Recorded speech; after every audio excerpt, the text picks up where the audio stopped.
25년간 사업개발 커리어를 쌓아왔고 지금은 퇴사 후 인생 후반전을 재정비하고 있는 알렉스입니다. 저는 49살에 퇴사를 했어요. 퇴사를 결심하고 가장 먼저 한 일은 돈 계산이었어요. 당장 돈을 벌지 않아도 내가 얼마나 버틸 수 있는지 계산해봤습니다. 물론 지금 생각해보면 그 계산도 정확하지 않았어요. 퇴사하고 1년 정도 지나니까 생각보다 돈이 훨씬 빨리 줄어들더라고요. 그래도 당시에는 크게 걱정하지 않았어요. 회사를 그만두면 금방 다른 회사를 구했으니까요. 이번에도 조금 쉬다가 취업하면 되겠지. 그렇게 안일하게 생각했어요.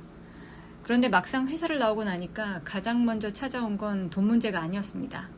회사라는 이름을 떼고 나니까 나는 도대체 누구지? 이런 생각이 들더라고요. 뭘 해야 할지도 모르겠고 내가 뭘 좋아하는지 뭘 잘하는지도 모르겠어요. 25년 동안 회사에서 사업개발이라는 일만 열심히 해왔는데 정작 그 일이 없어지니까 내가 할 수 있는 게 별로 없는 사람처럼 느껴졌습니다.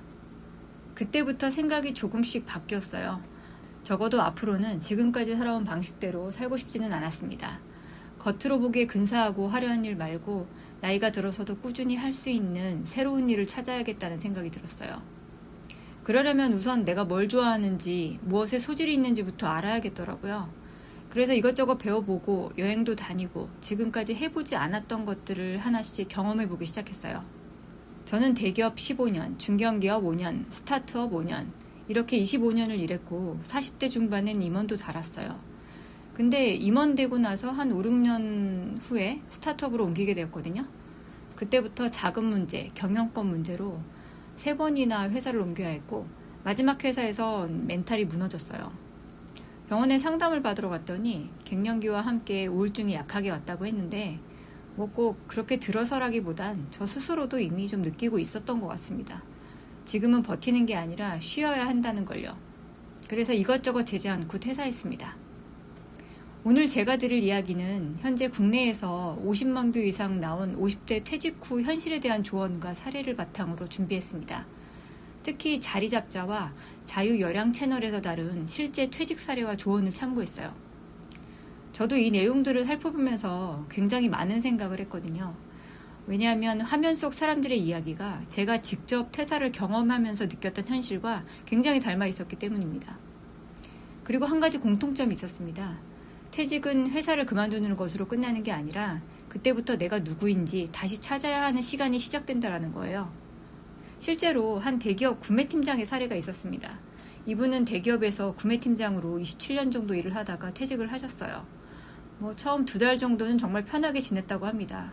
영화도 보고 여행도 가고 아무도 눈치 주는 사람이 없으니까요. 그런데 석 달째부터 이력서를 넣기 시작했는데 생각처럼 일이 풀리질 않았어요. 헤드헌터를 통해서 면접도 보고 적극적으로 구직 활동도 했지만 최종 단계에서 계속 떨어졌다고 합니다. 그러다가 실업구역까지 끝나니까 조금씩 불안해지기 시작했어요. 결국 지인의 권유로 보험 영업도 시작했다고 합니다. 근데 더 힘들었던 건 인간관계라고 해요. 회사에 있을 때는 대기업 구매팀장이었기 때문에 많은 협력업체에서 먼저 연락이 왔어요. 말 그대로 회사에서 굉장히 좋은 위치에 있었던 거죠. 그런데 퇴직하고 나니까 상황이 완전히 달라졌습니다.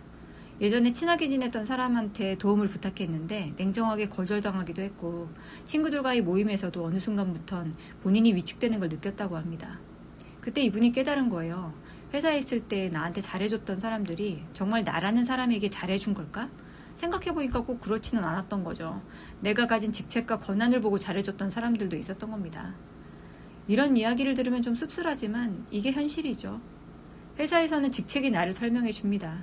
팀장이고 임원이고 대기업 출신이라는 것만으로도 내가 어떤 사람인지 어느 정도 설명이 돼요. 그런데 회사를 나오면 그게 사라집니다. 그래서 퇴직하고 나면 돈만 준비한다고 끝나는 게 아닌 것 같아요. 나는 회사 밖에서 어떤 사람인가? 이 질문을 미리 생각해 봐야 하는 겁니다. 그리고 여기서 제가 실제로 퇴사하면서 느꼈던 것과 연결되는 부분이 하나 있어요. 저는 퇴사하기 전에 얼마나 버틸 수 있는지 나름대로 계산했거든요. 근데 막상 퇴직하고 보니까 생각보다 돈이 훨씬 빨리 줄더라고요. 처음에는 이 정도면 꽤 오래 버티겠는데 라고 생각했는데 수입이 없어지니까 그동안 별것 아니라고 생각했던 고정 지출들이 하나씩 크게 보이기 시작했습니다. 그래서 퇴사를 생각하고 계신다면 단순히 통장에 돈이 얼마 있는지만 보시면 안 될 것 같아요. 한 달에 실제로 얼마가 필요한지부터 계산해 보셔야 합니다. 뭐 대출 이자는 얼마인지, 보험료는 얼마인지, 자녀 교육비는 얼마인지, 생활비는 얼마인지 하나씩 적어보는 거예요. 그리고 중요한 건 이겁니다. 내가 재취업하지 못한다면 이 돈으로 얼마나 버틸 수 있는가. 저는 퇴사 전에 계산해봤지만 실제로는 예상보다 빨리 돈이 줄었습니다. 지금 생각해보면 돈 계산은 좀 더 보수적으로 했어야 됐어요. 그런데 저한텐 돈보다 더 어려웠던 문제가 있었습니다. 바로 내가 앞으로 뭘 할 것인가였어요. 물론 퇴직하고 나서 이력서를 넣는 것도 중요합니다. 근데 무조건 재취업부터 하는 것도 저는 조심해야 된다고 생각해요. 앞서 말씀드린 대기업 구매팀장 사례에서도 보험 일을 시작했다가 6개월 정도 후에 그만두셨다고 했잖아요. 왜 그랬을까요? 그동안 해왔던 일과 너무 달랐고 급여도 크게 줄었고 무엇보다 내가 왜 이 일을 하고 있지? 라는 생각이 들었기 때문이라고 합니다. 대기업의 시스템에 익숙했던 사람이 전혀 다른 환경에서 일하면 생각보다 적응하기가 쉽지 않거든요. 그래서 퇴직 후 재취업을 생각하신다면 단순히 일자리가 있느냐만 보시면 안 될 것 같아요. 내가 이 일을 몇 년이나 할 수 있을까? 이것까지 생각해 봐야 합니다. 저도 그래서 퇴직하고 나서 바로 뭔가를 결정하기보단 제가 뭘 좋아하는지부터 알아보려고 했어요. 그래서 이것저것 배우기도 하고 여행도 다녀봤고 새로운 경험도 해봤는데 아직도 답을 찾는 과정에 있습니다. 그런데 적어도 한 가지는 알게 됐어요. 퇴직 후에 새로운 일을 찾는 것보다 퇴직하기 전에 내가 뭘 원하는지 알아가는 시도를 하는 게 훨씬 낫다는 겁니다. 그리고 또 하나 챙겨야 할 게 있습니다. 사람이에요.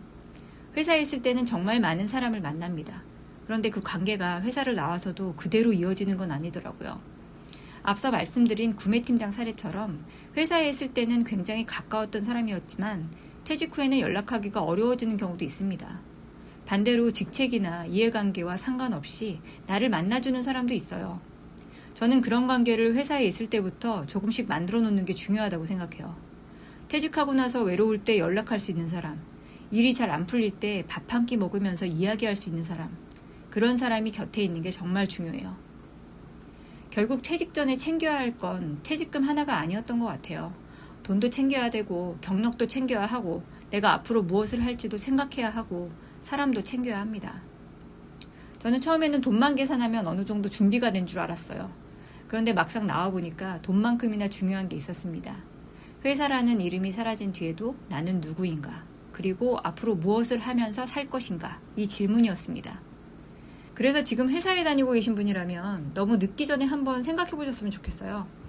내가 갑자기 회사를 그만두게 된다면 얼마 동안 버틸 수 있는지, 내 경력으로 회사 밖에서 무엇을 할 수 있는지, 그리고 내가 정말 좋아하고 나이가 들어서도 할 수 있는 일이 무엇인지.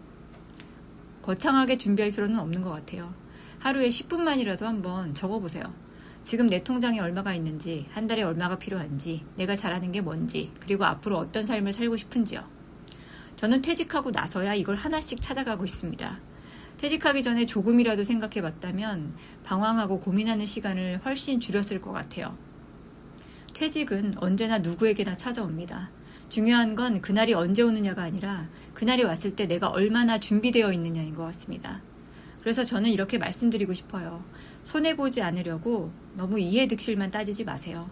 돈을 챙기고 경력을 챙기고 사람을 챙기고 무엇보다 퇴직 후에 나 자신을 미리 챙겨 놓으셨으면 좋겠습니다. 오늘 제 이야기에 공감되셨다면 댓글이나 좋아요 부탁드릴게요. 감사합니다.